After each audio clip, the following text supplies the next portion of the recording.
Hey, movie nerds! Today we're stepping into Top Gun, Maverick, a 2022 action drama that explores legacy, courage, and the cost of excellence, a story that asks us to look deeper, to question, and to feel beyond the surface. I'm glad you're here, because together we'll unravel the hidden layers, the subtle details, and the little moments that whisper the heart of the film. If you haven't yet, go ahead and subscribe. Let's keep exploring these stories that shape how we see the world. Now, settle in, open your mind, and let's dive into the depths of this cinematic journey. The lights of the carrier ladder up into the night like a constellation that someone arranged by hand, and from the first shot you can hear the old conversation between man and machine begin again. There's the ritual of the suit and the helmet, the oxygen test, the tap on the fuselage that looks like prayer, and then the shake and roar that swallows the quiet.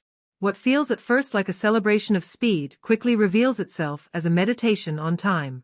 The camera leans close enough to catch the flex of tendons and the calculation inside tired eyes, and the editing keeps faith with the truth that a decision made in a fraction of a second can bloom into a destiny that lasts for decades. The question, as always, is whether skill can outrun mortality long enough to hand the torch to someone new. Our central figure has flown farther and faster than anyone expected him to, but the horizon keeps moving. He's a test pilot, a ghost of the Cold War turned into a creature of the present day, and the sky still speaks his language. He lives in the slipstream between obedience and instinct, the place where orders end and responsibility begins. He's summoned back to the program that once defined him, not to compete, but to teach those who will have to thread a needle through a mountain at speeds that insult human biology. The challenge is more than technical. It's moral.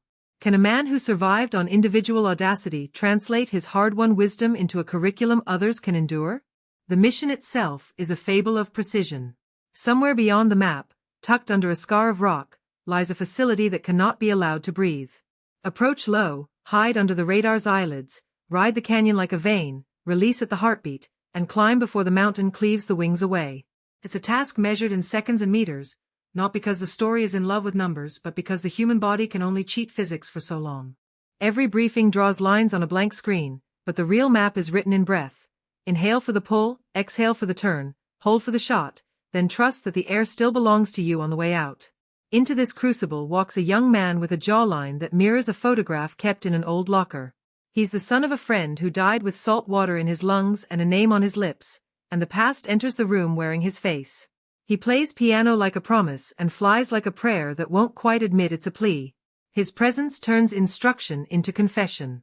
Our veteran sees not just a student but a living verdict on an old decision, the kind made in love that still somehow ripples like regret.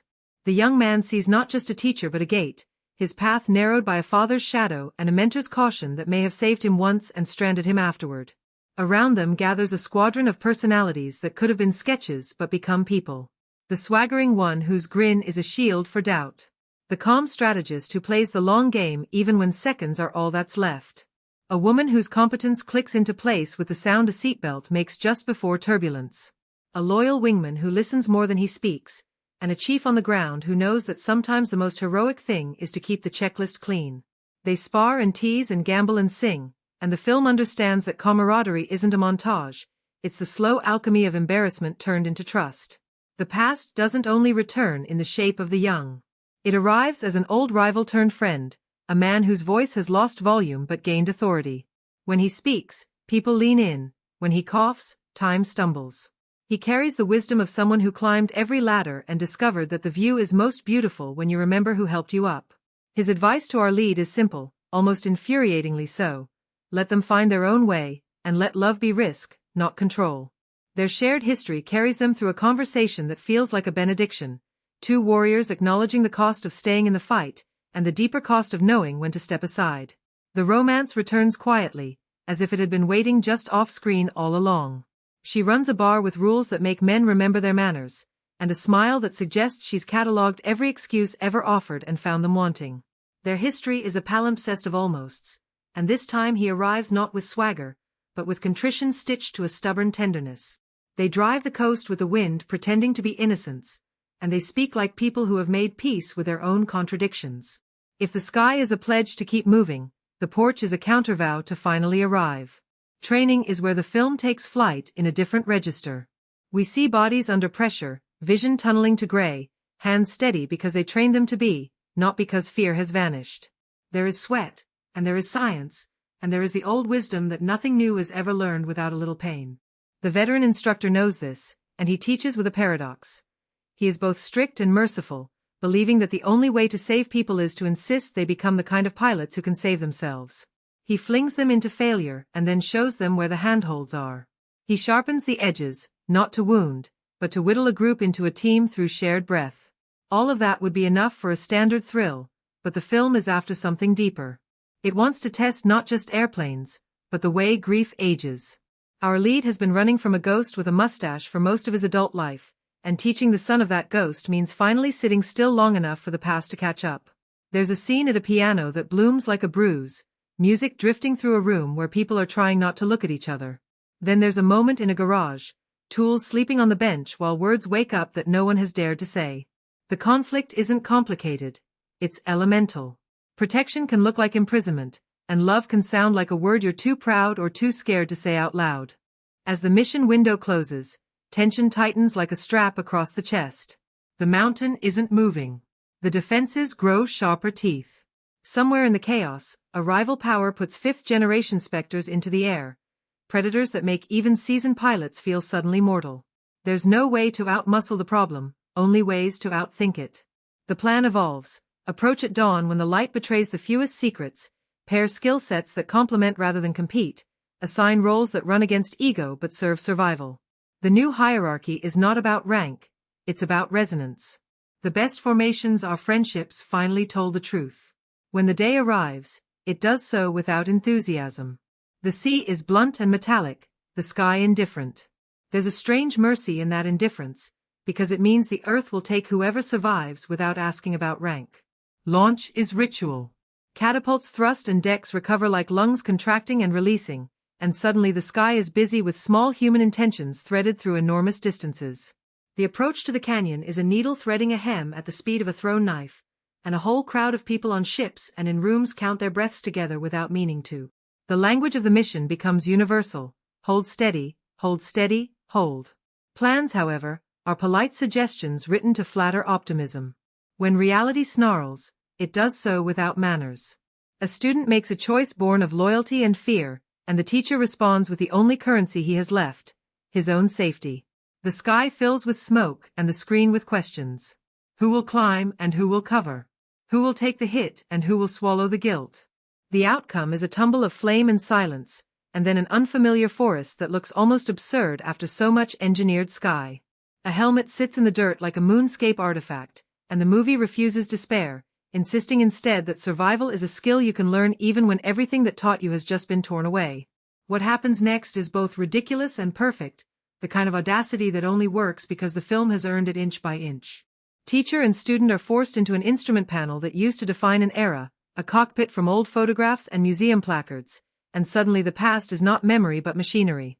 They argue with glances, joke as a way of circulating courage, and then pull a lever that wakes dinosaurs. The sky responds with predators from the next age, sleek demons that turn dogfighting into chess played with afterburners. What should be impossible becomes merely very difficult. What should be tragic becomes an opportunity to finish a conversation that began years ago and was interrupted by the ocean. The landing is not victory so much as reprieve. Deck nets embrace what could not stop itself. Boots touch non-moving ground like it's a miracle. The ocean sighs because it has seen everything and will welcome everyone. There are cheers, yes, but they sound like relief, not triumph. Some relationships complete their first honest handshake. Others begin to understand that the work has only just started. Our veteran looks over at the young man and sees not a replacement for what was lost, but a human being who has finally been granted the right to risk his own life on his own terms. The difference is everything. In the quiet afterward, romance returns to claim its space. The door that once closed without shame opens again, and this time the room inside contains both vulnerability and humor. They cook. They talk on a porch where the air smells like salt and sawdust. He admits the habit of running, of choosing the next wild thing over the hard work of staying.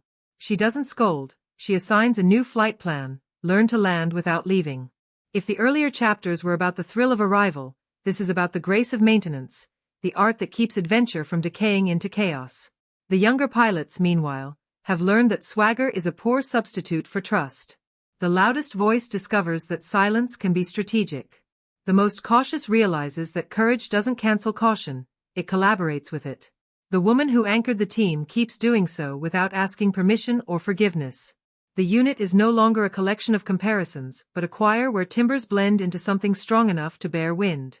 They're not done growing, and the story doesn't pretend they are, but they've begun that long apprenticeship to reality that transforms talent into character. If you're searching for twists, the movie hides them inside character rather than in trapdoors. The first is the revelation that the mission is not the mission. The mission is the reconciliation of a teacher with his truest student and with the boy he used to be. The second is the discovery that excellence is communal. Even the loneliest ace must land somewhere, and someone has to catch the cable.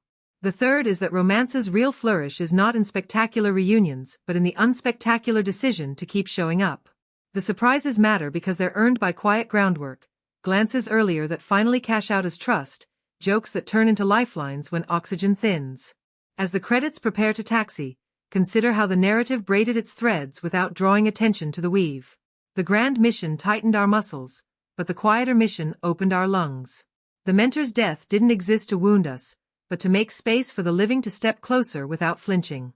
The act of sacrifice in the sky wasn't an invitation to worship heroism, but a reminder that true leadership risks its own skin. The return to an older machine wasn't fanfare, it was the final exam on humility, a demonstration that courage doesn't age out, it adapts. So here's the summary the way the jet stream might tell it. A legendary pilot is called back to shape a handful of the best into a team capable of an impossible strike through a canyon that laughs at hubris. Among them stands the son of his late friend, and together they must untangle grief, anger, and duty before physics demands a verdict. Under the gaze of an old ally facing his final battle on land, they train until failure becomes instruction and ego becomes ballast.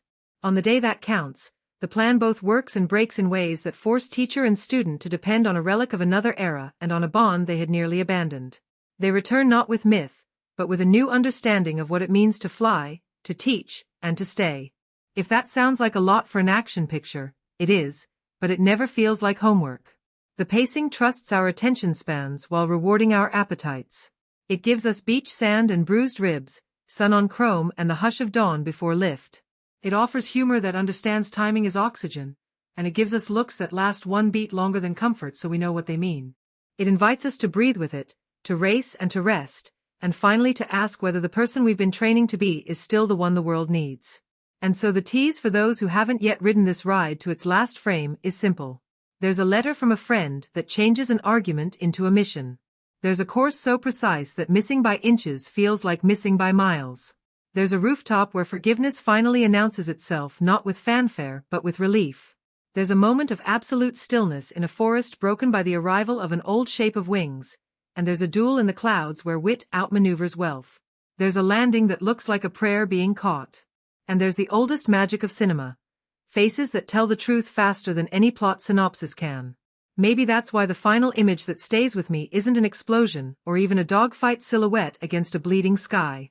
It's a human hand on a battered machine, a thank you spoken to bolts and paint that have carried our stubbornness further than it had any right to go. It's the look between a teacher and a student who survived not just the mission, but the truth. It's two people on a porch realizing that daring can be measured not only in knots and GS, but in the decision to be present, to wake up in the same place tomorrow, to live like landing is its own kind of flight. The ocean hums like an engine at rest, the kind of quiet that comes before velocity. At dawn, the desert air is still, the hangars lined with dormant beasts that once defined a generation. Then, in the corner of this silence, a figure moves with practiced ritual. Hands glide over metal like a priest blessing relics. A helmet rests nearby, its visor waiting to become a mirror of the sky. The years have tried to tame him, but nothing has stripped the hunger from his bones. He has lived long enough to watch others trade adrenaline for comfort, but he has remained married to speed, to danger, to the unbroken line between sky and earth. It begins not in triumph, but in defiance. His superiors want numbers, progress reports, evidence of programs that can justify budgets and keep politicians smiling. They want unmanned craft, machines that fly without hearts. But for him, flying is a sacred conversation, one that requires skin, sweat, and instinct. The project he's testing has pushed boundaries, a plane designed to shatter limits that nature never intended to bend. He climbs into the cockpit, ignoring orders that say the program is being terminated. There's a stubborn spark in him that would rather risk destruction than allow history to relegate him to irrelevance. When he pushes the throttle and the world falls away beneath him, the screen becomes a hymn to velocity. The numbers climb, the aircraft trembles, and ground control pleads for restraint. He refuses. At Mach 9, every breath is a negotiation with mortality. At Mach 10, time itself seems to crack open. For a moment, he is not just a man but an echo of every daredevil who ever looked up and believed the sky was unfinished. Then reality snaps back. The aircraft is torn beyond repair, the flight ends in fire and disintegration, and he is spit out into the desert like a stubborn remnant. He staggers into a diner, his body trembling, his eyes alight with a kind of childish disbelief that he is still breathing. The patrons stare at him as if he's walked out of myth, and for an instant, we're reminded that his survival is not just miraculous, it is his curse. He will always outrun the odds, but each victory digs him deeper into the loneliness of being the last of his kind. This stunt earns him no accolades. Instead, it puts him directly in the crosshairs of the brass. Demotion, grounding, irrelevance, those are the punishments he is meant to face. But fate, or perhaps mercy, hands him a different summons. There's a mission, secretive and brutal, one that demands skills even drones cannot deliver. He is ordered to return to the place that once defined him, a place he left decades ago but never truly escaped, the training grounds of the elite. He is not being asked to fly the mission. He is being asked to teach it. The irony bites. Teaching was never his strong suit. He was a man built for instinct, for risk, for reacting quicker than thought itself. But now he's asked to shape a group of the finest young pilots into something more than individuals. The mission requires perfection. Fly through a canyon no wider than the width of their wings, climb at an impossible angle, and drop payloads with accuracy that borders on divine. Failure isn't just failure, it's annihilation. And so, reluctantly, he accepts the charge, stepping back into the halls of memory where every wall carries echoes of old friends, old rivals, and old wounds. The group he faces is young, sharp, and cocky in a way only the untested can be. They enter with swagger, calling cards etched into their posture, nicknames stitched proudly onto their flight suits.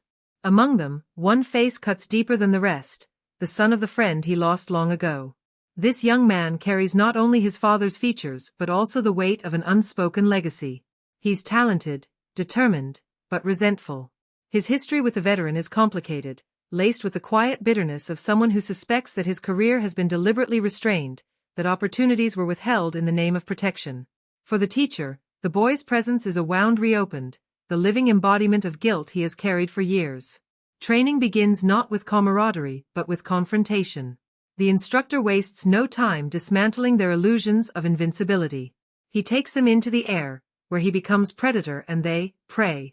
His maneuvers are ruthless, his lessons unforgiving. They find themselves humbled, tossed into failure, their pride bent until it squeaks. Yet, woven into the punishment is a strange kind of care. He forces them to see their limits, not to humiliate them but to save them. Each reckless move they make is met with swift correction, each hesitation is punished so they learn that hesitation kills. Slowly, under the weight of his relentless scrutiny, their arrogance begins to soften into discipline. Outside the classroom, ghosts keep pressing in. He reconnects with a woman from his past, someone whose presence carries both warmth and accusation. She runs a bar that serves as a gathering point for the young pilots, and their history spills into every exchange. Their relationship was once full of missed chances, of flights taken instead of promises kept. Now, years later, their conversations are quieter, tinged with the possibility of a second chance. Yet even here, the air is heavy with uncertainty. He knows his life has been defined by departures. She knows too. Back in the sky, the stakes escalate. The canyon run is practiced again and again, every misstep magnified by the relentless stopwatch. Their bodies are battered by the demands of the mission, lungs crushed by G-forces, vision tunneling to black, muscles trembling from the strain. One by one, the recruits push themselves to their edge, discovering that raw talent is not enough to survive the task ahead. The young man with a legacy struggles most of all. His flying is steady, careful, but too slow. He carries the weight of fear, fear of repeating his father's fate, fear of losing others the way he was lost. His restraint becomes a flaw, and it infuriates his instructor. Arguments flare. The past bleeds into the present, their exchanges sharp enough to reopen every scar. Even among the students, rivalries form. One pilot, brash and reckless, thrives on competition. His bravado needles the quieter ones, his risk-taking unsettles the careful balance the team is trying to find. Yet beneath the bravado lies a genuine skill, the kind that can't be denied even when it grates against discipline. Tensions rise until fists are nearly thrown, until the line between brotherhood and rivalry thins. Still, through the fire of these clashes, the beginnings of unity flicker. The veteran himself isn't spared from trials. His body, though strong, is no longer the instrument it once was. He pushes himself as hard as the recruits, flying the course to prove what can be done, his own endurance tested until his vision blurs. Each time he climbs into the cockpit, he risks not only failure but exposure, the possibility that the years have dulled his edge, that he is no longer capable of the impossible. Yet every flight becomes an argument against irrelevance, a declaration that skill can endure even as time gnaws away at strength. Beyond the base, another specter looms. His old rival, once an adversary but now a friend, is present. The years have left their mark, his voice weaker, his body failing. Yet his presence commands respect. He serves as a reminder of what loyalty looks like when it survives competition, and of the wisdom that only comes when one has made peace with the end. Their conversations are spare, laced with the understanding of men who have lived too long with the same ghosts. When words fail, a simple nod carries the weight of absolution. As training intensifies, the emotional storm reaches its breaking point. During one exercise, the young man's hesitation nearly costs a teammate their life. The instructor explodes, fury masking the deeper terror of seeing history repeat itself. Words are exchanged that cut like blades. The young pilot, already resentful, now feels betrayed all over again, convinced that his instructor's motives are selfish rather than protective. In the silence that follows, both are left staring into the chasm carved by years of guilt and anger. And yet, even in the bitterness, the mission clock keeps ticking. There's no time for wounds to heal fully, no time for reconciliation to arrive gently. The reality is merciless. The target remains, the canyon waits, and the strike must be carried out. Each day brings them closer to the moment when drills will end and reality will begin, when hesitation will mean death and trust will be the only thing strong enough to pull them through. Somewhere between failure and progress, something begins to shift.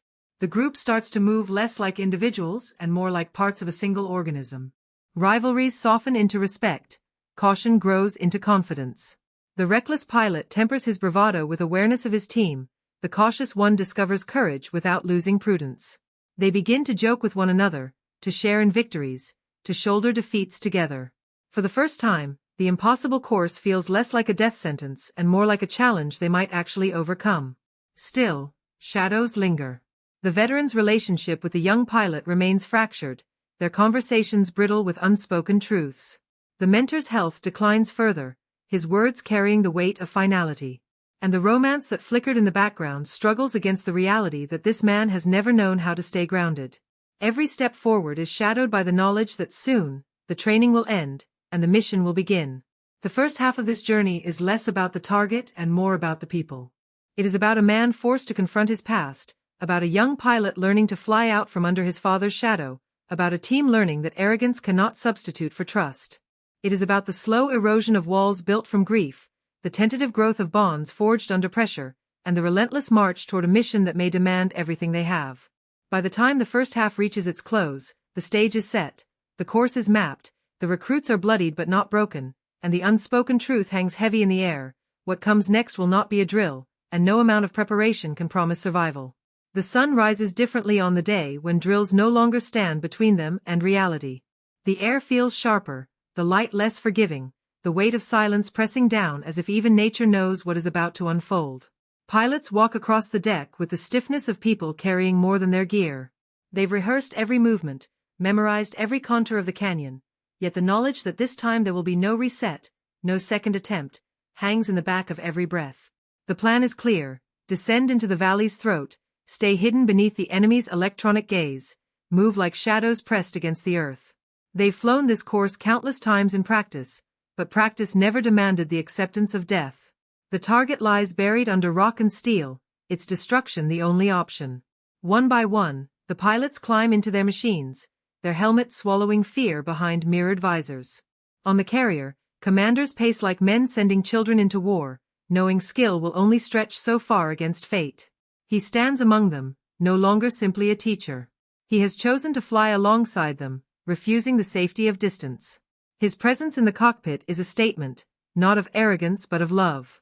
He will not ask his students to risk what he is unwilling to risk himself. The young man he has clashed with most, the one whose every glance carries echoes of the past, now becomes both burden and partner. Their bond remains fractured, but survival will not wait for reconciliation. The choice is no longer whether they can forgive each other, but whether they can trust each other when the sky itself turns hostile. The mission begins with the violent grace of launch. Jets roar from the deck like arrows loosed from a divine bow, slicing into the dawn.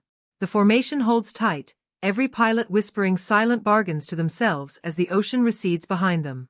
The mountains loom ahead, jagged teeth waiting to test their nerve. Then comes the drop into the canyon, the earth rising high on both sides, radar swept away by the folds of rock. The speed is dizzying, the ground rushing beneath them with merciless speed, every movement a calculation with no margin for error. What binds them together is not perfection but imperfection. Each carries flaws that could destroy them, yet together those flaws are tempered into strengths. The arrogance of one pushes another to grow braver. The caution of another steadies recklessness. The guilt of one man transforms into guidance, while the resentment of another becomes fuel for change. They are, in essence, fragments of humanity stitched into a single story, their jagged edges fitting into one another until they resemble something whole. The climax of their arcs comes not only in the mission's success, but in the quiet transformations that follow. The veteran learns that leadership is not about shielding others from risk but about sharing it. The young pilot learns that living in the shadow of legacy does not dishonor it, it honors it by carrying it forward with integrity. The brash pilot learns that ego must bow to loyalty. The woman pilot proves that steadiness is not weakness but strength. The old ally imparts the final truth that mortality is not defeat but completion. The romantic partner demonstrates that the greatest leap of faith is not into the sky but into commitment. Taken together, the characters form a symphony of contrasts: speed and stillness, arrogance and humility, grief and love, youth and age. Their development is what transforms the story from spectacle into meaning. Without them, the jets would still roar, the missions would still dazzle, but the film would lack its soul. It is in their eyes, their choices, their scars, that the audience finds not only entertainment but reflection. For in the end, this is not simply a story about planes and missions. It is a story about people learning to forgive, to trust, to stay, and to grow. It is about the courage to confront ghosts, the strength to let others take the lead, and the wisdom to know when to land. And in each character's arc, no matter how small or grand, there is an echo of our own lives, the battles we fight with ourselves, the legacies we inherit, the love we risk, and the peace we search for when the sky finally grows quiet.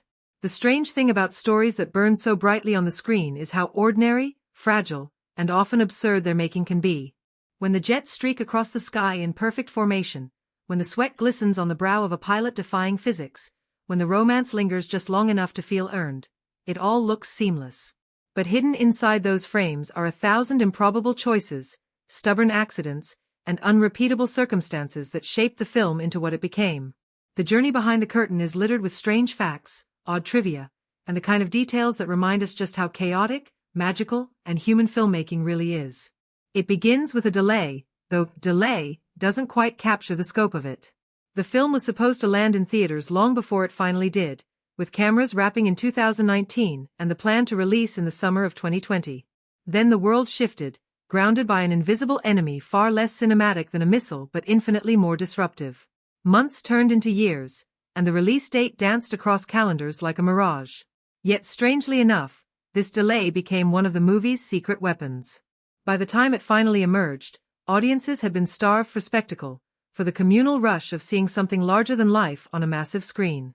Its postponement, frustrating at the time, became the perfect storm for its eventual triumph. Even before cameras rolled, there was the matter of authenticity. The lead actor, who had built his career on doing the impossible, refused to accept green screens and simulated cockpits. He wanted real jets, real speed, real strain. This insistence became both the film's greatest obstacle and its strangest badge of honor. The Navy agreed to cooperate, but at a cost.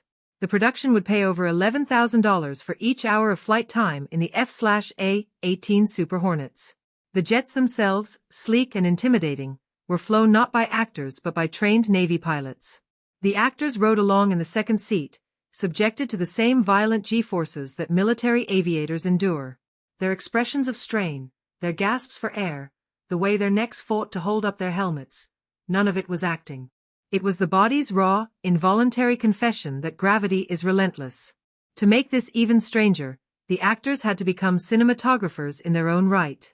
Cameras were mounted inside the cockpits, but there were no crews to adjust them once airborne.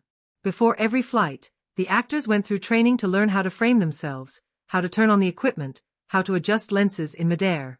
Imagine being strapped into a jet tearing through the sky at Mach speeds while also being responsible for hitting your marks, remembering lines, and making sure the camera angle captured your face correctly. It was a hybrid of cinema and survival, a job description no acting school has ever offered. The Navy's involvement also came with peculiar restrictions. The screenplay had to be vetted, dialogue tweaked to align with military standards, and no actor was allowed to touch the flight controls during filming. Yet the military's cooperation added to the film's mythic texture. Scenes were shot on actual carriers, the roar of jet engines shaking cameras to their core. Extras weren't extras at all but real sailors, carrying out their duties as if the cameras weren't there. When you see the choreography of crew members on deck, their gestures timed like a ritual, you're watching reality slip into fiction. Among the strangest occurrences during production was the way the cast had to prepare for their airborne scenes. Traditional acting exercises involve vocal warm-ups, breathing drills, maybe some physical stretches. Here, preparation meant water survival training, learning how to escape a cockpit if the jet went down, and enduring simulated crashes that flipped them upside down underwater. Some of the younger cast members admitted they feared this training more than the actual flying. They were taught to unstrap themselves in darkness, hold their breath under stress, and find their way to safety even when their bodies screamed panic. For a film about conquering fear in the air, the actors were first forced to conquer it in the pool. Another peculiar fact lies in the way the script was shaped. The original idea was less about nostalgia and more about legacy, but the heart of the story didn't fully emerge until the filmmakers realized they had to embrace emotion as much as spectacle. Entire drafts were rewritten, characters added and subtracted, and arcs reshaped to deepen the bond between the protagonist and the son of his late friend. One of the film's most haunting emotional threads nearly didn't exist at all. Without it, the story would have been only about machines and missions, stripped of the grief and forgiveness that gave it resonance. For a time, the training proves its worth. Their lines are clean, their timing precise, the impossible looking almost rehearsed. But nature has no loyalty to plans. Crosswinds shove the jets like toys, vision narrows under the force of speed, and alarms scream as the margins of error shrink. The brash pilot nearly loses control, only to steady himself at the last second. The cautious ones cling to their discipline, reminding themselves that hesitation is the most dangerous indulgence of all. Each second stretches like an eternity, the canyon walls reflecting back the sound of engines as if mocking their audacity. The first target comes into view, the facility crouching under the mountain's protection. The lead jets climb into the impossible maneuver, noses straining toward the sky at angles that threaten to tear wings from fuselage.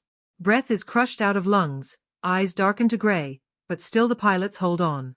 Payloads release at the precise moment, explosions cracking through rock, fire blooming against the cold walls of the canyon. The target shudders under the assault, but the mission is only half complete. The real danger has always been the exit, the climb that requires every ounce of skill and courage. It is during this climb that chaos bursts open. Enemy defenses, dormant until now, awaken with a fury. Surface-to-air missiles streak into the sky, their trails carving the horizon into jagged lines of death. Pilots jink and twist, the air filling with desperate maneuvers and shouted warnings. The young pilot falls behind, his hesitation rearing up once more, and in that instant, the veteran makes a choice. He throws his own craft into the path of destruction, drawing the fire meant for his student. The missile finds its mark, fire consumes the sky, and the impossible truth settles over the radios: he is gone. Shock seizes the team, grief threatening to unravel everything. But the mission must continue, their survival still hanging in the balance. The young pilot, torn between anguish and responsibility, pushes himself harder than ever before. His father's shadow is still with him, but now it feels less like a chain and more like a torch handed down. He carries them through the climb, his steadiness guiding those who remain. Against all odds, they clear the canyon, engines straining, hearts pounding, the earth finally giving way to open sky. For the carrier crew watching, it is victory, battered and bloodied, but victory nonetheless. Yet the story does not end with that cheer. Somewhere beyond enemy lines, amid twisted wreckage and smoke, the veteran has survived. He is not finished, though fate has stripped him of every advantage. Captured behind hostile borders, stranded with nothing but the will to keep moving, his survival feels almost absurd. But he has never been one to surrender to probability. When the young pilot discovers his mentor is still alive, his instinct is immediate. Disobedience becomes loyalty, and he dives back into danger, refusing to abandon the man who once refused to abandon him. Together, in the wreckage of enemy territory, teacher and student are forced into an alliance that strips away every layer of resentment. Their survival depends not on memory or guilt but on action, on trust born in the crucible of necessity. They find an old relic of a machine, a fighter long outdated, its controls familiar only to one who lived through its era. It becomes their lifeline, a reminder that courage does not age, that the tools of yesterday can still carve a path through the threats of today. The cockpit becomes their confessional, their battlefield, their bridge. Then comes the final duel. Enemy jets descend upon them, sleek predators of a new generation, bristling with power and technology. The odds are ridiculous, their survival almost laughable. Yet in the hands of the veteran, the old machine dances with an elegance that surprises even the young pilot watching from the rear seat. They weave through clouds, pulling maneuvers born not of manuals but of instinct, the kind of improvisation that machines cannot predict. Still, even brilliance cannot bend physics forever. Trapped, targeted, they see moments from destruction. It is in this moment of certain defeat that salvation arrives from an unlikely place. The brash pilot, the one whose arrogance once threatened to break the team, swoops in with perfect timing, his earlier recklessness now transformed into heroism. He drives off the predator, giving the battered old craft a chance to breathe.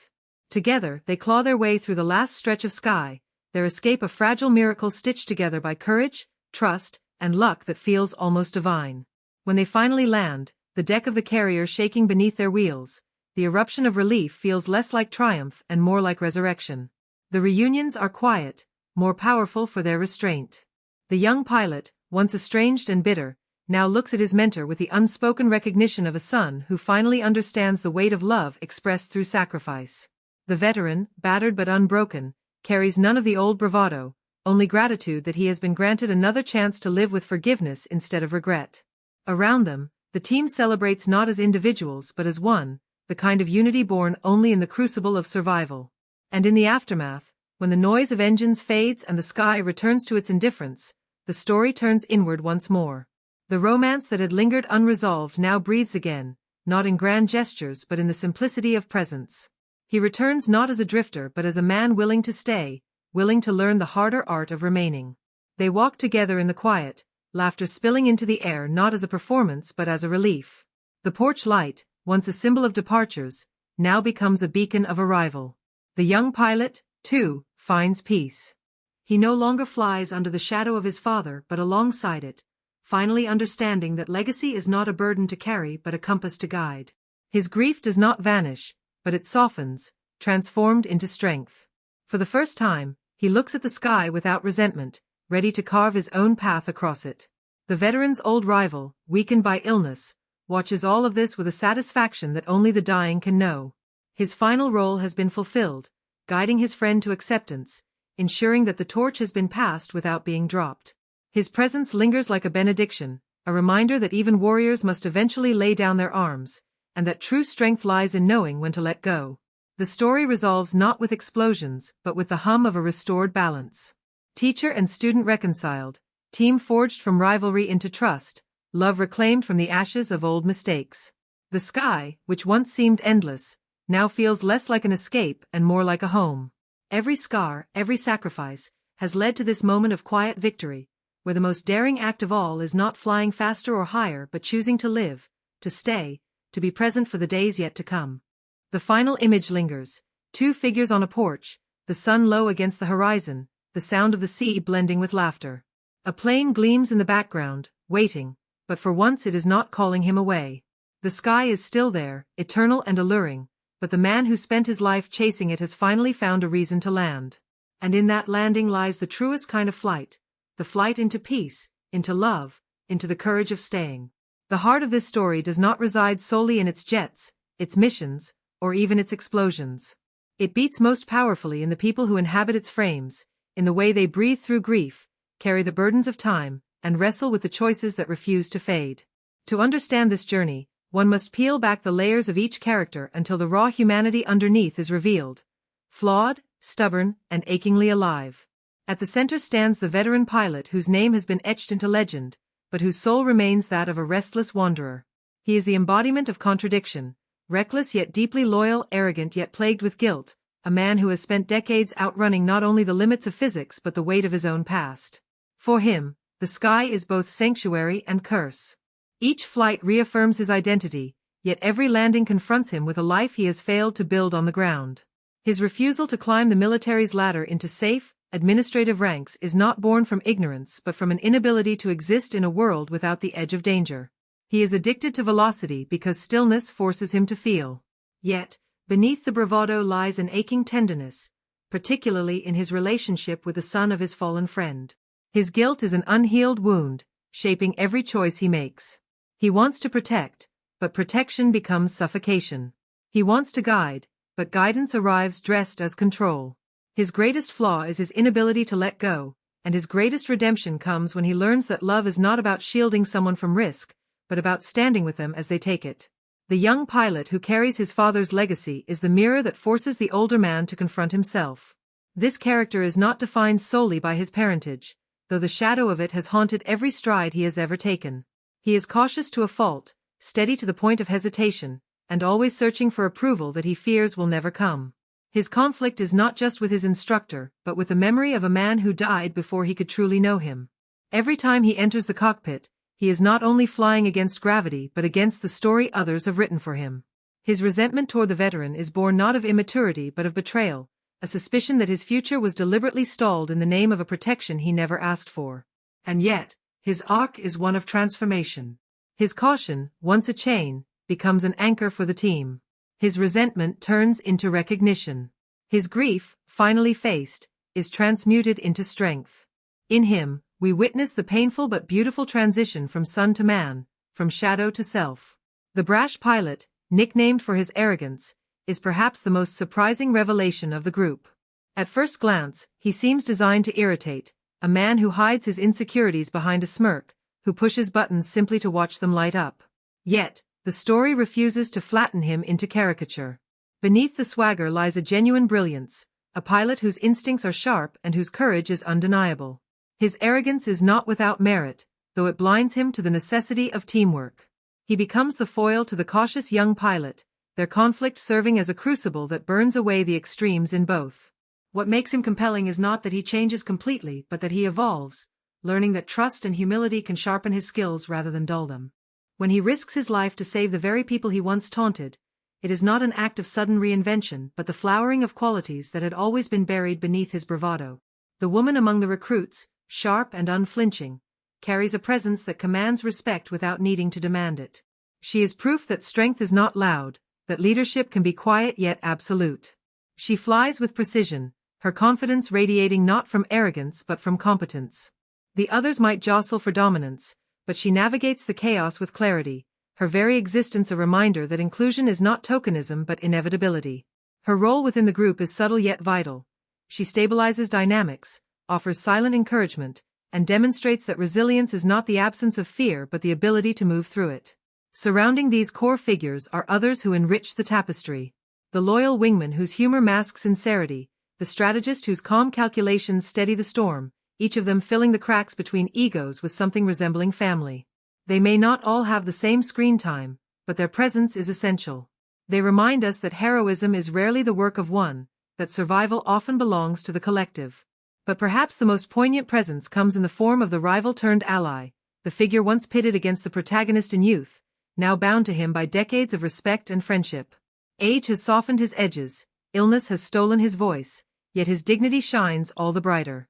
In their brief exchanges, we witness something rare in stories of war and glory: vulnerability. He represents the inevitability of decline, the truth that even the strongest must eventually surrender. Yet his role is not one of despair but of benediction. He offers counsel, forgiveness, and finally, a kind of farewell that feels both heartbreaking and complete. He is the voice that tells the veteran what he has refused to admit, that the true measure of greatness is not how long you fly, but what you leave behind when you land.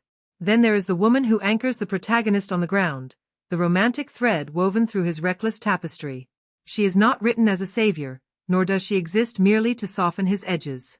She represents the life he might have had if he had learned sooner how to stay. Her bar is a place of ritual and rules, a stage for camaraderie but also for humility. Their history is etched into every glance, every half-smile, every silence that stretches between them. Where he is wind, she is earth. Their relationship is a conversation about second chances, about whether love can survive a lifetime of departures. Her strength lies not in chasing him but in standing firm, in waiting to see whether he can finally choose presence over escape. She does not bend herself to fit his restlessness. Instead, she demands he meet her in the steadiness she offers. Each character in this narrative is carefully drawn not to be archetypes but to be contradictions. The veteran is both hero and coward, capable of bravery in the air but terrified of intimacy on the ground. The young pilot is both victim and architect of his pain, shaped by grief but also complicit in his hesitation. The brash rival is both insufferable and indispensable, irritating until the moment he saves a life. The old ally is both weakened and powerful, frail in body but towering in influence. The romantic partner is both vulnerable and unyielding, open to love but unwilling to compromise her own dignity. The soundtrack also carries its own strange tales. Lady Gaga's soaring anthem, which became synonymous with the film's emotional core, was a late addition. Originally, the creative team debated whether such a song would feel too contemporary, too removed from the legacy of the first film's music. Yet when her voice filled the speakers, it was undeniable. The song bridged generations, pulling nostalgia into the present and tethering the film's aerial bravado to a deeply human vulnerability. Not all the oddities were planned. Whether often toyed with production, forcing reshoots, grounding jets, or flooding scenes with light so harsh it could bleach a frame. At times, pilots and actors were strapped in and ready, only for cloud cover to ruin the day's work. The unpredictability of nature became an uncredited character, shaping the film as much as any director's decision. The return of the older rival character, played by an actor whose health was faltering, was perhaps the strangest and most moving reality behind the fiction. His illness had stolen his voice, leaving him with only fragments of speech. Yet the filmmakers refused to let this silence erase him from the story. Technology came into play, blending archival audio with artificial intelligence to recreate his voice in a way that was authentic yet respectful. His presence on set, fragile but resolute, reminded everyone that cinema is not only about heroes who defy time but also about actors who embody the passing of it. There is also the matter of an almost absurd coincidence. During the making of the film, certain military exercises were taking place near shooting locations. Pilots in real missions crossed paths with film crews, blurring the line between fiction and reality. Some of the footage captured during these exercises was so striking that it found its way into the film itself, a strange marriage of actual defense operations and Hollywood storytelling. Trivia about the filming locations adds another layer of strangeness. One sequence required the crew to shoot at the famed Star Wars Canyon in California, a training site for real fighter pilots. The canyon's nickname came from its resemblance to the Death Star trench run. Tourists and photographers often camp on ridges to watch jets scream through the valley. Filming there added a surreal dimension. Audiences inside the theater were watching actors pretend to be fighter pilots in a canyon where real pilots train, and where fans already gather to watch reality blur into fantasy. The helmets worn by the characters carry hidden details as well. Each was custom designed, not only to fit the actors physically but to capture personality. Colors, stripes, and nicknames became visual shorthand for character traits, carefully crafted even though many viewers might never notice. For the young pilot carrying his father's legacy, his helmet design was a deliberate echo of his father's, a subtle reminder that history sits not just in memory but in objects carried forward. Perhaps one of the strangest behind-the-scenes realities was how much of the film's aerial cinematography had to be invented from scratch. Mounting cameras on jets was no simple matter. The team developed specialized rigs that could withstand vibration, speed, and pressure that would shatter ordinary equipment. At times, cameras had to be wedged into spaces barely large enough to hold them, leaving operators with no way to monitor footage until after the flight. Shots were lost, corrupted, or distorted by heat, forcing crews to innovate constantly. What ended up on screen was often the result of trial, error, and stubborn persistence. Even the costumes carried quirks. Flight suits had to be both authentic and camera-friendly, their patches approved by the military, their colors adjusted to read clearly on film under harsh sunlight. Tiny alterations, shifting the placement of a patch, changing the stitching, became matters of debate. The bar's rules, scrawled on signs in the background of a key set, were not arbitrary decorations but drawn from actual traditions sailors and aviators live by. Details like these grounded the fiction in authenticity, making the world feel lived in even for those who didn't consciously notice. Then there were the injuries. High-G training is not gentle, and more than one actor confessed to vomiting during flights. They wore it as a badge of honor, laughing about it later, but the physical toll was real. Muscle strain, headaches, dizziness, it all came with the territory. In one particularly intense flight, an actor blacked out briefly, their body overwhelmed by the force of gravity. What might have been terrifying in another context became a strange testament to their commitment. Even unconscious, they were still doing their jobs. Even the editing process harbors oddities. Hours upon hours of footage came back from each flight, most of it unusable because of camera shake or poor lighting. Editors sifted through seas of near-identical shots, hunting for the brief seconds when everything aligned, the light perfect, the face visible, the horizon dramatic. The movie's fluid dogfights are the illusion of smooth storytelling stitched from thousands of chaotic fragments. Perhaps the strangest fact of all is how the film's release timing created an unexpected cultural ripple. By the time it landed in theaters, it was not merely another sequel. It became a symbol of cinematic revival, drawing audiences back into seats when many feared the theater experience was fading. Its success was not just commercial but spiritual, a reminder of why people gather in dark rooms to gasp together, to feel engines rumble beneath their feet, to be small in the presence of something immense. Every strange fact, every behind-the-scenes quirk, adds to the mosaic of how this story came alive. It is easy to watch jets roar across the sky and assume it is all illusion, but the reality is stranger. It was, in many ways, more real than most films dare to be. The actors truly endured the strain, the cameras truly flew at those speeds, the Navy truly opened its doors, and fate itself intervened with delays, illnesses, and accidents that shaped the final product. The film is not simply a work of fiction, it is the record of human bodies pressed against limits, of technology stretched beyond its design, of chance events crystallizing into legend. And when the credits roll, those facts linger like contrails. The knowledge that the strain on an actor's face is genuine, that the rival's frail voice was rebuilt by machines, that tourists may have watched real jets fly past cameras pretending to capture fiction, these details transform the film from spectacle into something closer to myth. Strange, yes. But in cinema, strangeness is often the very ingredient that makes the ordinary unforgettable. Every story that climbs into the sky eventually has to land, and the measure of its journey is not only the spectacle of its flight but the traces it leaves on those who watch it.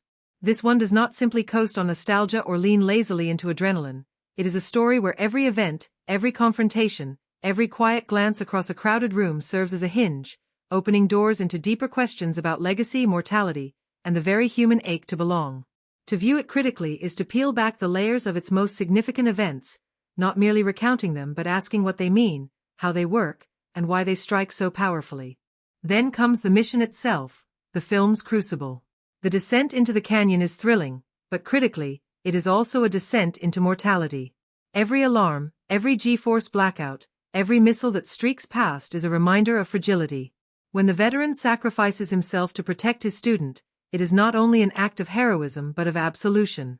In that moment, guilt transforms into grace. He finally accepts that his role is not to control the young man's destiny but to risk his own so that the young may live. This event is more than a twist, it is the thematic climax of the film. The subsequent rescue, where the student refuses to abandon his mentor, is equally critical. It inverts the earlier dynamic. The one who was protected becomes the protector. This reversal is not just narratively satisfying but philosophically rich. It suggests that legacy is not about shielding the next generation but about trusting them to carry you when you falter. The strange alliance between the old machine they commandeer and the new enemies they face becomes a metaphor for continuity. The past, though outdated, still has teeth. The future, though terrifying, can be survived when trust bridges the divide. The aerial duel that follows, with its dizzying choreography of pursuit and escape, is of course exhilarating. But its critical resonance lies in the juxtaposition of eras. An old jet, clunky and analog, dancing against sleek predators of the modern age, becomes a metaphor for resilience. Technology may evolve, but instinct and courage remain timeless. The arrival of the brash pilot to save the day is not merely crowd-pleasing, it resolves his arc. His arrogance, once a flaw, transforms into loyalty. His entry into the fight is not just spectacle but redemption. The landing, shaky and desperate, serves as the story's true resolution. On the surface, it is survival. Beneath that, it is rebirth. The characters who step onto the deck are not the same as those who launched into the sky. The veteran is no longer running from his past but reconciled with it. The student is no longer paralyzed by legacy but empowered by it. The team is no longer fractured egos but a unit forged by fire. The event resonates because it is not simply about mission success but about human transformation. The quiet scenes that follow, the porch conversations, the soft laughter, the subtle intimacy between lovers long denied, carry their own critical weight. They remind us that stories about war and danger ultimately circle back to the question of what makes life worth living. The choice to stay, to love, to commit, is framed as the most daring act of all. Critics often speak of spectacle fatigue, of audiences growing numb to explosions. What prevents that here is the grounding of the story in emotional truth. The explosions are not the point, they are the vehicle. The point is the reconciliation, the forgiveness, the love reclaimed. Critically, these events together form a tapestry of themes. Legacy versus obsolescence. Courage versus caution. Isolation versus community. Love versus flight. Mortality versus relevance. Each event embodies one or more of these tensions, making the film more than an action spectacle. Its reception, then, can be traced to this alchemy. Audiences thrilled not only because jets roared but because hearts ached. The emotional resonance of the film is amplified by its timing. Released after years of global uncertainty, it became a vessel for catharsis. The events on screen, risk, loss, survival, redemption, mirror the collective hunger for resilience. Critics noted how it managed to honor nostalgia without drowning in it, how it paid homage to the past while insisting on the necessity of the present. Its impact was not merely cinematic but cultural, reminding viewers of the power of communal experiences. Each significant event, from the test flight to the final landing, carries its own strange blend of spectacle and metaphor. Together, they elevate the story beyond entertainment. The jets, the missiles, the dogfights, they are dazzling, yes. But it is in the critical undercurrent of these events, the way they force us to consider mortality, forgiveness, love, and legacy, that the film achieves its true flight. The sky is vast, but what lingers after the credits is not the roar of engines. It is the silence of reconciliation, the stillness of love reclaimed, and the reminder that even the fastest among us must eventually land, and that landing, if done with grace, can be the bravest act of all. There is a kind of poetry in the way a film like this comes together, not just on the screen, where everything looks effortless and inevitable, but in the long, chaotic, unpredictable process of production. What audiences see in 2 breathless hours is the polished end of years of planning, false starts, strange improvisations, and the stubborn willpower of hundreds of people working toward the same dream. To understand the story more deeply, you have to step behind the curtain, into the hangars, deserts, conference rooms, and cockpits where it was stitched together with sweat, ingenuity, and no small amount of audacity. The earliest days of its production carried a strange kind of ghostliness. For years, whispers floated that the story would continue, but each time it seemed to vanish into rumor. The loss of the director who had guided the original only deepened the uncertainty. When momentum finally returned, it did so not with the confidence of inevitability, but with the fragile energy of a project that might evaporate at any moment. Yet once cameras were committed, it became clear this was not going to be a typical Hollywood production built on green screens and controlled stages. It would be something riskier, more ambitious, more authentic. The lead actor, long known for his refusal to let stunt doubles carry his burdens, insisted that the film would be made in the sky as much as on the ground. This decision reverberated through every corner of production. It meant real jets, real G-forces, real sweat captured in real cockpits. The director and cinematographers quickly realized they weren't just making a movie, they were inventing a new form of cinematic language, one that could survive the turbulence of Mach speeds and the crushing weight of 9 times the force of gravity. To achieve this, the crew built custom camera rigs that had never existed before. Lightweight yet strong enough to withstand vibrations, heat, and velocity, they were mounted inside cockpits and along fuselages, offering angles that no audience had ever seen. The technology bordered on madness. Lenses had to be adjusted mid-flight by actors who were also reciting lines and fighting to remain conscious. Hours of footage returned from each flight, much of it unusable because of shakes or poor light, but the fragments that worked became the backbone of the film's aesthetic. The summons to return to the training school is another moment that resonates beyond its narrative function. On the surface, it sets the stage for the film's structure. Students, training montages, lessons, and eventual mission. Yet critically, it is an inversion of the first story told decades before. Back then, he was the student, reckless and hungry, bristling under authority. Now he is authority itself, forced to navigate the role he once despised. This reversal invites reflection on the passage of time and the circularity of roles in life. Every rebel, if they live long enough, must eventually face the responsibility of teaching, guiding, and letting go. The event is less about orders and more about transformation, the reluctant evolution from survivor to mentor. The arrival of the young pilots, each brimming with energy, arrogance, or insecurity, shifts the film into an ensemble piece. The critical weight here lies in how their personalities refract the themes. The brash one embodies reckless freedom, the cautious one embodies the paralysis of fear, the steady woman embodies competence without noise. Together, they form a chorus of possibility, a mirror for the protagonist's own contradictions. Their very presence highlights the generational tension. What wisdom does experience hold, and what blind spots does it create? What can youth offer, and where does it falter? These questions ripple through every exercise, every clash of egos. The event of their introduction is not filler. It establishes the canvas on which the larger questions of legacy and succession will be painted. Perhaps the most emotionally charged event is the reappearance of the son of the fallen friend. His very existence complicates everything. From a narrative standpoint, he injects personal stakes into what might otherwise have been just another military assignment. From a critical standpoint, he embodies the persistence of grief. He is not merely a character but a symbol of the past refusing to stay buried.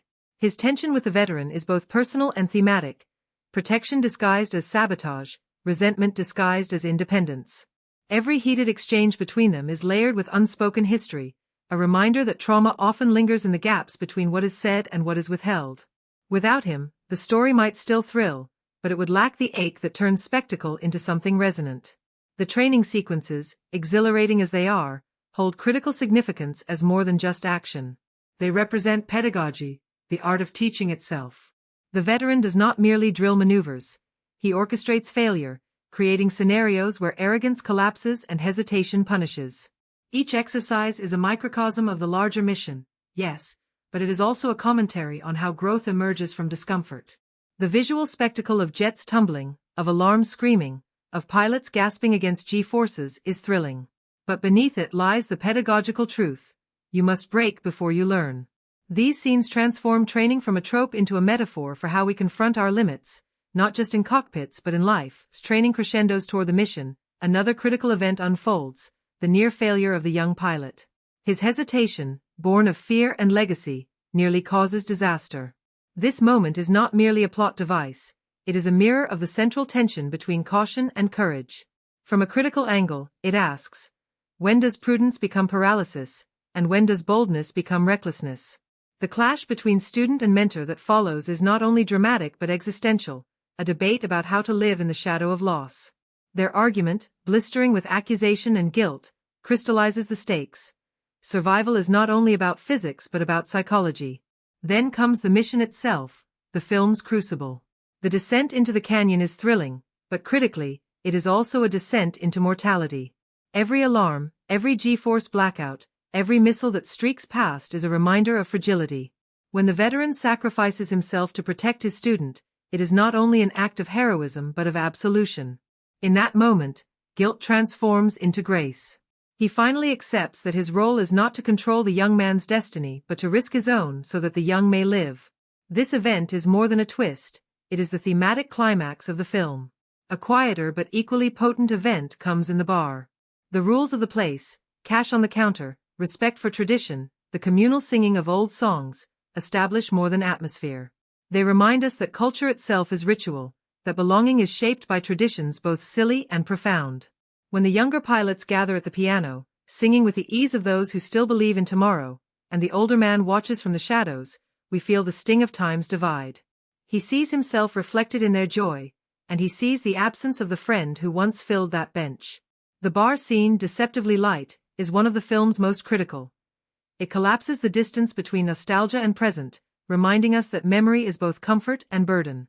The reappearance of the old rival, now a friend bound by respect and illness, is perhaps the film's most profound event. His illness robs him of voice, his body frail, yet his presence radiates gravitas. From a narrative perspective, he delivers guidance. From a critical one, he embodies mortality. His whisper to let go, to trust the young, carries the weight of inevitability. No matter how skilled, no matter how stubborn, time spares no one. The juxtaposition of his frailty with the protagonist's vitality deepens the thematic resonance. The true measure of greatness is not eternal flight but knowing when to land. This encounter is not only touching but philosophical, forcing both character and audience to consider what it means to face endings with dignity. As training crescendos toward the mission, another critical event unfolds, the near failure of the young pilot. His hesitation, born of fear and legacy, nearly causes disaster. This moment is not merely a plot device, it is a mirror of the central tension between caution and courage. From a critical angle, it asks, when does prudence become paralysis, and when does boldness become recklessness? The clash between student and mentor that follows is not only dramatic but existential, a debate about how to live in the shadow of loss. Their argument, blistering with accusation and guilt, crystallizes the stakes. Survival is not only about physics but about psychology. The actors were dragged into this strange experiment with a mixture of awe and terror. Before they ever stepped onto set, they underwent training designed not for performance but for survival. They were taught to endure water crashes, to unbuckle harnesses upside down in pitch darkness, to escape a submerged cockpit before oxygen ran out. They spent hours in classrooms with real aviators, learning not only terminology but instinct. Then came the test flights. Many confessed later that their bodies rebelled, vomiting, blacking out, muscles seizing under the strain. Yet they also admitted that something primal shifted inside them once they adapted. They began to walk differently, to carry themselves with the posture of pilots. When the cameras rolled, they weren't merely pretending, they were channeling the lived reality of those who truly defy gravity. Even stranger was the dual role they were forced to play. With no room for camera operators in the jets, the actors became their own cinematographers. Before each flight, they rehearsed not just lines but the mechanics of starting and stopping cameras, adjusting focus, and framing shots. They were handed crash courses in cinematography, their survival instincts fused with artistic responsibility. This odd fusion produced performances that were raw and unfiltered, their faces capturing real strain because they were not only acting but documenting their own ordeal. The Navy's cooperation was both a blessing and a labyrinth. On one hand, it granted the production unprecedented access. Jets, carriers, bases, and pilots woven seamlessly into the narrative. On the other, it came with strict oversight. Scripts were vetted, technical details scrutinized, and certain shots forbidden. The filmmakers had to constantly negotiate, balancing cinematic drama with military accuracy. Real sailors and aviators populated the background of many scenes, their presence lending authenticity that no casting call could replicate. In truth, many of those faces were not acting at all, they were simply doing their jobs, captured as part of the story. Production was not without its interruptions. Weather often sabotaged carefully planned shoots. Clouds thickened when clear skies were needed, winds rose when calm air was essential, and storms grounded entire days of filming. The unpredictability became part of the rhythm. Some of the most striking visuals, the gleam of sunlight off a jet, the shadow of wings across mountains, were captured not through design but through patience, the crew learning to wait for nature to grant them a few precious minutes. The return of the rival character, played by an actor battling illness, carried its own behind-the-scenes poignancy. His condition had stripped his voice, yet the filmmakers found a way to give it back to him using a delicate blend of archival recordings and modern technology. When he appeared on set, fragile yet resolute, the atmosphere shifted. Cast and crew alike recognized the weight of his presence. It was more than a role, it was a farewell, a moment of cinema capturing the resilience of an artist determined to stand in the light one more time. There were lighter anecdotes too, the kind that cast members shared later with laughter. During breaks from punishing training, they bonded over card games, karaoke, and an endless string of jokes about who vomited most in the jets. The camaraderie mirrored the relationships of their characters, blurring the line between performance and reality. In many ways, the group of young actors became a squadron in truth, their shared suffering knitting them into something like family. The bar scenes were another blend of fiction and reality. The set was built to feel like a real, lived-in place, with details drawn from actual naval traditions. The rules scrawled on boards, about respect, about paying tabs, were inspired by real customs. When the cast gathered around the piano to sing, the moment carried less of performance and more of ritual. Off camera, they often sang for real, music becoming a way to ease tension, to remind themselves that they were not only actors under immense pressure but also young people experiencing something extraordinary. The costumes, seemingly ordinary flight suits and helmets, were labors of detail. Each helmet was designed to reflect character, colors, insignias, stripes, and nicknames chosen with care. The young pilot carrying his father's legacy wore a helmet deliberately echoing his father's, a design choice that might pass unnoticed to casual viewers but carried enormous symbolic weight. The suits themselves were adjusted for camera readability, their authenticity preserved but their stitching altered to catch light just so. Editing was perhaps the strangest battlefield of all. For every breathtaking shot that made it to screen, dozens were discarded. The volume of footage was overwhelming, hours upon hours of jets carving across skies, faces grimacing against pressure, landscapes blurred by speed. The editors likened it to searching for diamonds in a mountain of stone, each usable shot a rare gem hidden in chaos. Stitching these fragments into coherent dogfights was an art form, blending reality into narrative with invisible seams. The delay in release due to global events became an unplanned but powerful factor. By the time the film finally arrived, theaters were gasping for revival. Audiences, starved for the communal thrill of cinema, flocked to see it not only out of nostalgia but out of hunger for spectacle. The delay transformed it from just another sequel into an event, a cultural touchstone reminding people why they still gather in dark rooms to gasp together. What had once felt like an obstacle turned into one of its greatest advantages. One of the film's most fascinating fun facts lies in the sheer cost of authenticity. Every hour in a Navy jet cost over $11,000. Multiply that by hundreds of hours, and you begin to see the scale of investment.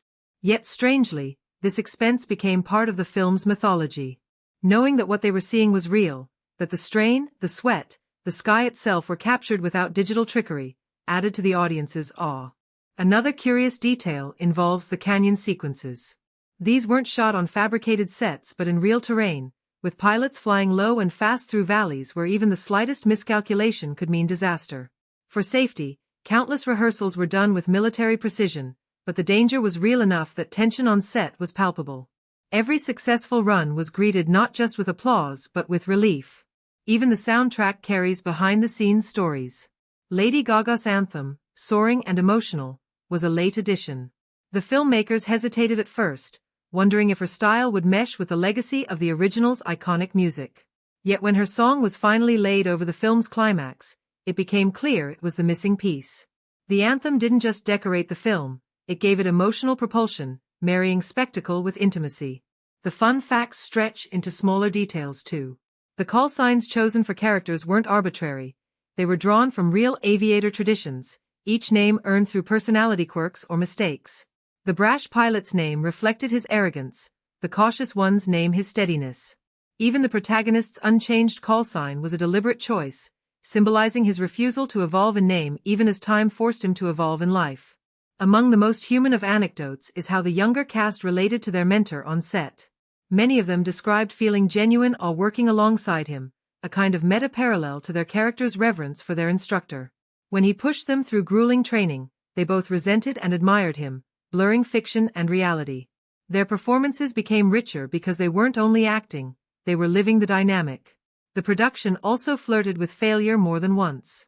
Equipment broke, schedules collapsed, and more than a few times, entire sequences had to be reimagined on the fly. The director later admitted that the film often felt like a high-wire act with no net. Yet somehow, each obstacle only added to its eventual legend. The fact that it exists at all, that it emerged coherent and triumphant from such chaos, is itself one of its strangest facts. Looking back, the making of the film feels almost as daring as the story it tells. It was a gamble on authenticity in an age of simulation, a gamble on patience in a culture of speed, a gamble on physical endurance in a medium increasingly reliant on digital shortcuts. It asked its cast to be actors, athletes, and cameramen all at once. It asked its crew to invent technology on the fly. It asked its audience to wait years for its arrival. And against all odds, it delivered. The fun in these facts lies not only in their novelty but in their revelation of just how fragile cinema is. A song that nearly wasn't, a storm that nearly ruined a shot, a pilot who adjusted a lens mid-flight, any of these details, if lost, might have changed the film's texture. What seems inevitable on screen was anything but behind the scenes. The jets soared because hundreds of hands, seen and unseen, lifted them into the sky. And so the production itself becomes a story worth telling, a saga of invention, endurance, and improbable triumph. To know these insights is to watch the film differently. Every grimace of strain, every sunlit glint on a wing, every note of music carries behind it a history of risk and persistence. The magic of the screen is inseparable from the sweat behind it. That is the strange, wonderful truth of filmmaking. It is both illusion and reality, both dream and ordeal, stitched together into something that feels, for a moment, like flight. The world of this film is not built on sets alone. It lives in landscapes, in skies, in the glimmer of sunlight against steel, in the way shadows stretch long across a runway at dawn. To watch it unfold is to step into a world where the setting is not just backdrop but participant, where every horizon and every narrow canyon becomes a character with moods, tempers, and challenges of its own. The film's settings and cinematic elements do more than stage the story, they sculpt its meaning, its emotion, its sense of scale. Without them, the jets would roar, but the roar would echo hollow. With them, the film feels immense, intimate, and alive. The story begins in the desert, and there is something almost biblical about it. Wide stretches of sand stretch toward distant mountains, heat shimmers on the horizon, and in the middle of that barren quiet sits a hangar housing machines designed to break the laws of nature. The desert has always been a place of testing in stories, where prophets wrestle with demons, where men confront themselves stripped of distraction. Here, it frames the opening flight as both spectacle and trial. The bleached sky, the pale earth, the stark loneliness, all remind us that pushing past Mach 10 is not only a feat of engineering but an act of defiance against creation itself. When the jet finally tears into the heavens, it feels less like technology and more like man shaking his fist at infinity. Then there is the carrier, a floating city carved from steel, humming with the rhythm of engines and crew. The film treats it not as a prop but as a living organism. Cameras linger on the deck at dawn, where sailors move like choreography, hand signals and shouts blending into ritual. The deck itself becomes a kind of sacred stage. Jets crouch like predators waiting to be unleashed, steam hisses from catapults, the ocean stretches endlessly in every direction. The isolation of the carrier reinforces the story's atmosphere of intensity. There is no escape here, no retreat into normalcy. When the jets launch, there is no nearby shore, only the indifferent sea. Cinematographically, the carrier sequences are bathed in a blend of metallic blue and orange, the steel catching fire from sunrise or sunset, infusing every shot with both grit and grandeur. The training grounds take us to mountainous valleys, and these become the true crucibles of the story. The camera dives low, clinging to the wings as they skim over ridges and rivers. The geography is unforgiving, tight turns, jagged walls, sudden climbs that test both pilot and machine. These settings are more than geography, they are metaphor. The canyon's walls are as much psychological as physical, embodying the claustrophobia of grief, the constraints of legacy, the pressure of expectations. When the characters descend into the valley, we feel the walls close in on them emotionally as well as spatially. The cinematography makes these sequences visceral, low angles that hug the ground, cameras mounted directly to fuselages that tilt and twist until we feel the strain in our own stomachs. The editing is sharp, timed with precision to mimic the heartbeat under stress. What might have been simply a landscape becomes a gauntlet, a living opponent daring the pilots to survive. The opening test flight sequence is not only a thrill but a thesis.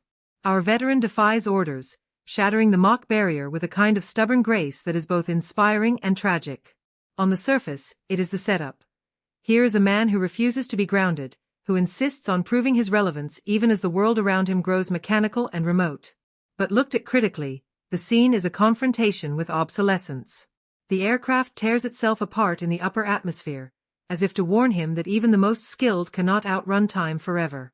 When he stumbles into a diner afterward, dusty and dazed, asking where he is, the bewildered stares of civilians reflect a deeper question. What is the place of such a man in a world that no longer needs him? The event plants the seed of the film's central tension, between the human and the machine, between instinct and automation, between the heart that still beats and the inevitability of replacement. The summons to return to the training school is another moment that resonates beyond its narrative function.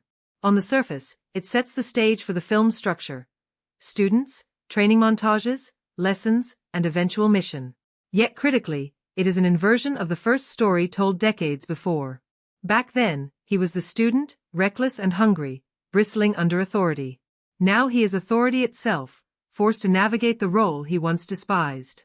This reversal invites reflection on the passage of time and the circularity of roles in life. Every rebel, if they live long enough, must eventually face the responsibility of teaching, guiding, and letting go.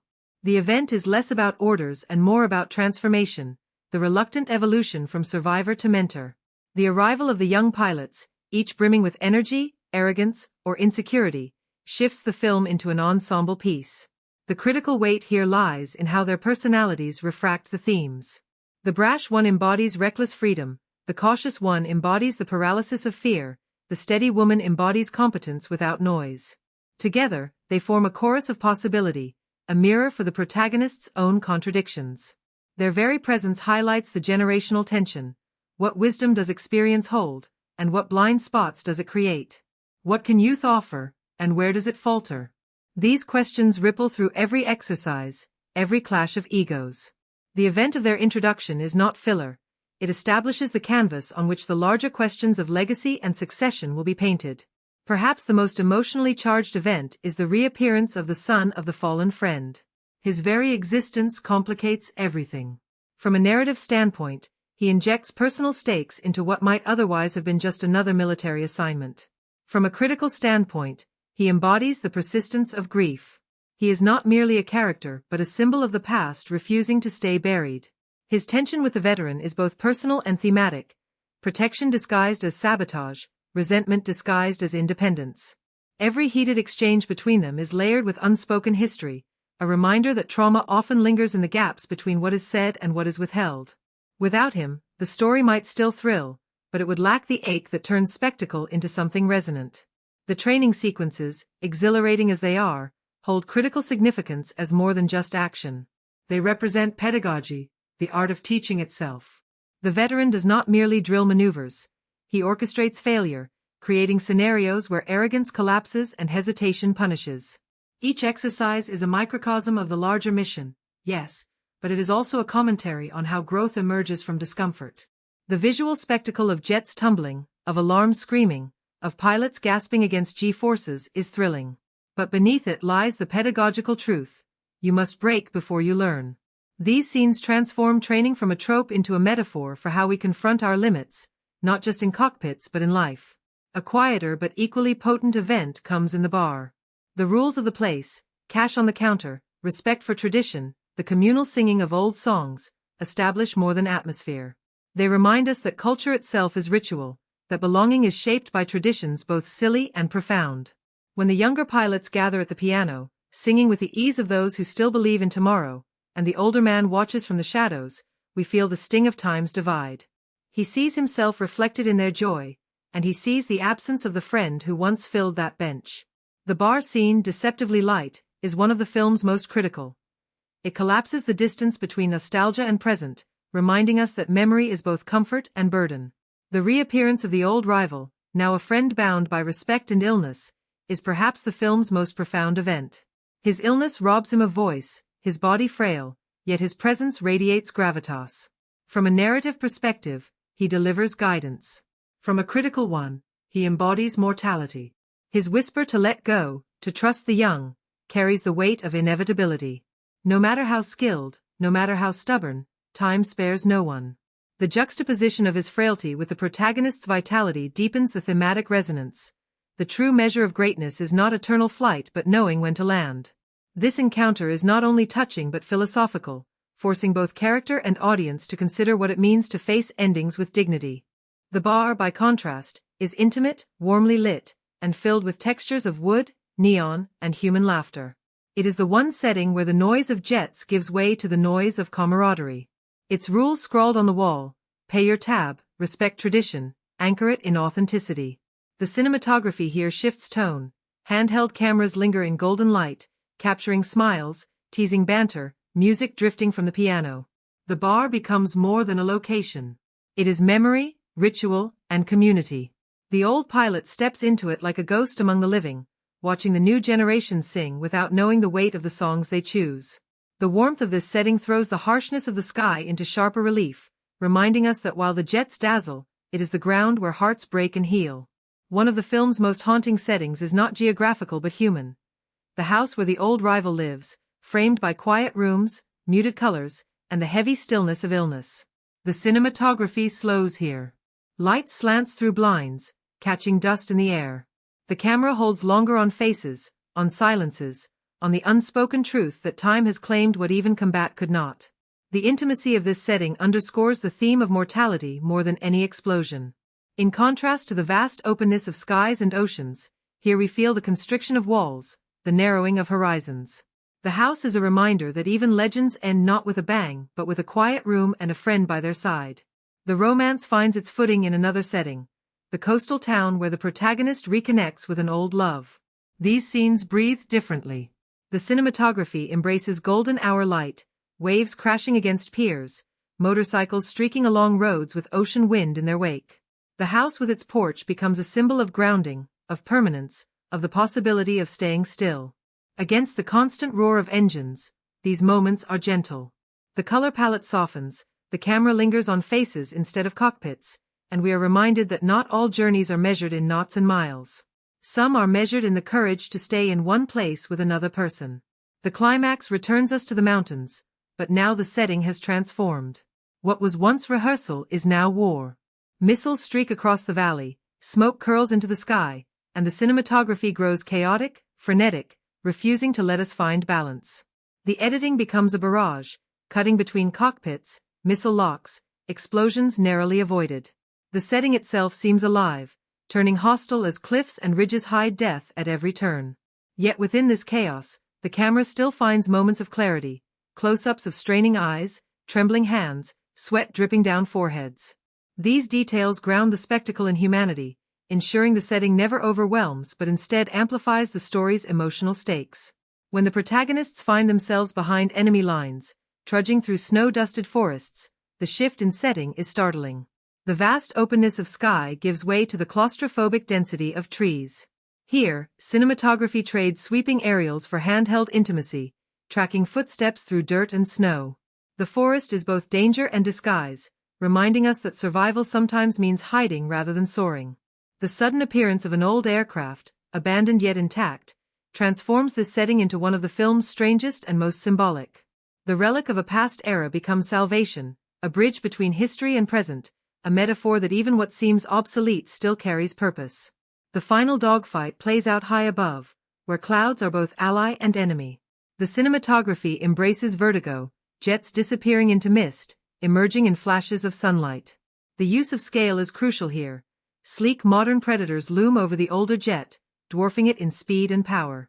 Yet the vastness of sky levels the field. Up there, instinct matters as much as technology.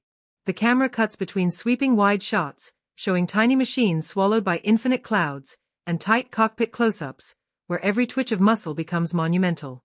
The setting of the sky itself becomes metaphor, freedom and threat, eternity and fragility all at once. Throughout, cinematography serves not just to capture but to sculpt mood.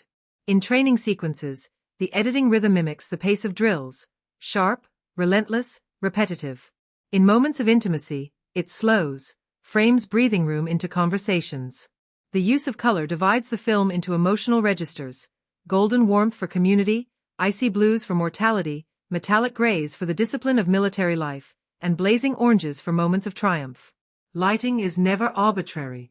The gleam of sunset across a carrier deck feels almost like blessing, while the harsh fluorescence of briefing rooms conveys the sterility of rules and strategy. Sound design ties these settings together as much as visuals. The roar of engines is layered with visceral depth, shaking theater seats, but it is punctuated with silences that carry equal weight. The quiet hum of a bar, the soft creak of a porch swing, the faint beep of medical equipment in a sick room. These sounds remind us that the story is not only about roaring skies but about the fragile ground beneath. Taken critically, the film's use of setting becomes its most powerful storytelling tool.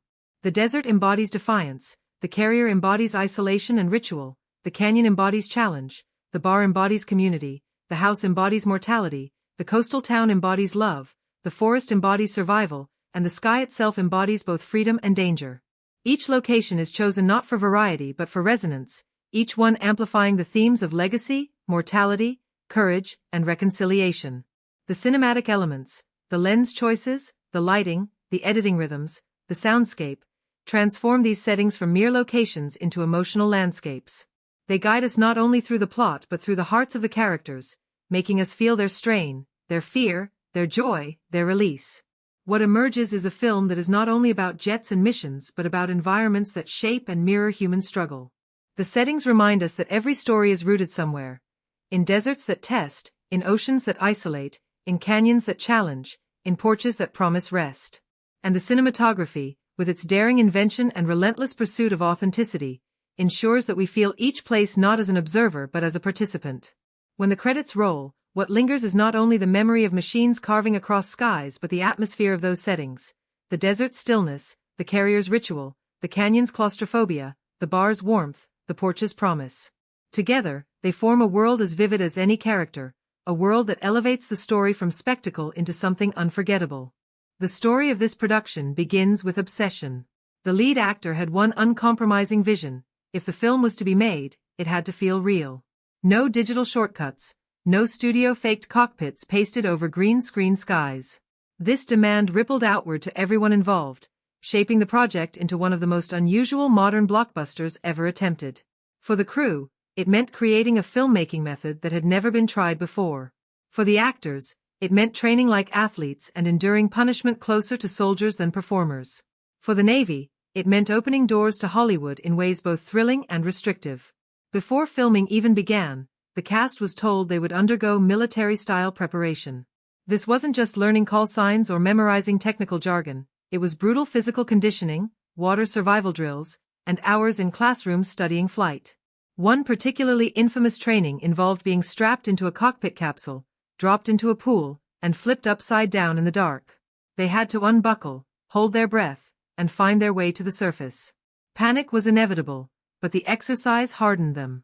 Later, when cameras caught them in jets tumbling against gravity, their calmness felt earned, their fear authentic but tempered by real survival experience. Perhaps the strangest task was teaching the actors how to be their own cinematographers. The jets were too small for camera operators, so actors had to learn how to operate 6 different cameras installed around their cockpits. They practiced starting and stopping recordings, checking angles and mirrors, adjusting lighting, and making sure their faces stayed visible while also delivering lines, all while enduring G-forces that made them barely able to breathe. It turned each flight into a juggling act: act convincingly, monitor equipment, stay conscious. More than one actor admitted later that some of their most strained expressions came not from acting but from fighting to remember which switch to flip while their bodies screamed for oxygen. The interactions among the young cast quickly grew into something that mirrored the dynamic of their characters. At first, there was playful rivalry, boasts about who held up best in training, jokes about who vomited most during flights. The brashest of the group leaned into his reputation, constantly teasing his quieter castmates, while the more cautious members rolled their eyes but secretly admired his tolerance for the jets. Over time, the shared punishment bonded them. After brutal days in the air, they would gather off set to decompress with karaoke, card games, and long talks about how surreal it was to be living out roles that so closely echoed their own anxieties. One actor later said it felt like summer camp run by the military, where the fun was inseparable from the hardship. The veteran actor at the center of it all maintained both distance and connection. He was mentor not only in the story but on set. Younger cast members spoke about how he pushed them, often bluntly, refusing to let them complain or settle for half-effort. Yet he also surprised them with moments of warmth, checking in on them quietly after difficult flights, sharing advice about careers, and reminding them that fear was natural, but discipline made the difference. The dynamic mirrored the film itself. They resented him at times, admired him always, and came to understand that his toughness was inseparable from his care. The crew faced challenges that bordered on absurd. Mounting cameras on jets wasn't just about finding space, it was about inventing equipment that could survive conditions no camera had endured. Vibrations rattled lenses until images blurred, sunlight scorched sensors, and condensation warped glass. Engineers modified rigs daily, tweaking designs until the footage finally came back usable. Even then, they often found hours of recording ruined by bad angles or blocked views. Editors later described sifting through mountains of unusable clips just to find seconds of gold, stitching together dogfights like puzzle-makers working blindfolded. Weather became another adversary. The team could schedule flights for weeks, but if clouds thickened or winds rose, entire days were lost. Once, after weeks of preparing for a perfect canyon sequence, a sudden fog swallowed the landscape just as cameras rolled. Instead of wasting the day, the director improvised, capturing haunting shots of jets dissolving into mist, footage that ended up giving certain sequences an eerie beauty that no one had planned. One of the most emotional behind-the-scenes moments came with the return of the older rival character. The actor, weakened by illness, had limited ability to speak, but his presence electrified the set. The younger cast, many of whom had grown up admiring his work, treated him with reverence. The day of his scene was described as almost sacred. The crew hushed, the cameras set with meticulous care, the atmosphere heavy with awareness that they were witnessing not just performance but farewell. The technology used to restore his voice blended past recordings with new software, but the emotion in his eyes needed no assistance. Many crew members admitted they cried behind cameras, moved by the sheer courage it took for him to return. Fun stories also peppered the production. One day on the carrier, real sailors taught the actors the hand signals used on deck. The actors, eager to try, ended up accidentally confusing a pilot preparing to launch, prompting laughter from the crew. Another time, during downtime between takes, the younger cast staged impromptu push-up competitions, echoing their characters' rivalries. The lead actor occasionally joined, outpacing most of them, to their shock and dismay. These small moments of levity helped balance the intensity of the project, reminding everyone that behind the weight of the story, it was still a movie, still play, still art made through joy as much as discipline. The bar sequence, with its piano sing-along, was another scene where fiction blurred with reality. Off-camera, the cast often gathered around that piano to belt out songs late into the night. What made it into the film was both scripted and spontaneous. The laughter, the off-key voices, the camaraderie were real. The crew sometimes let cameras run long after cut, just to capture the authenticity of their togetherness, later weaving pieces of it into the final edit. Perhaps the greatest challenge was balancing authenticity with safety. The Navy insisted that no actor could touch the flight controls, which meant trained pilots flew the jets while actors sat in back seats. Yet the illusion had to be perfect, so every movement of the pilots had to be choreographed to match the actor's performance. Sometimes this meant dozens of takes just to align the strain on a face with the roll of the jet. It was exhausting, but the result was seamless. Audiences believed the actors were flying because in every way that mattered, the fear, the sweat, the tunnel vision, they were.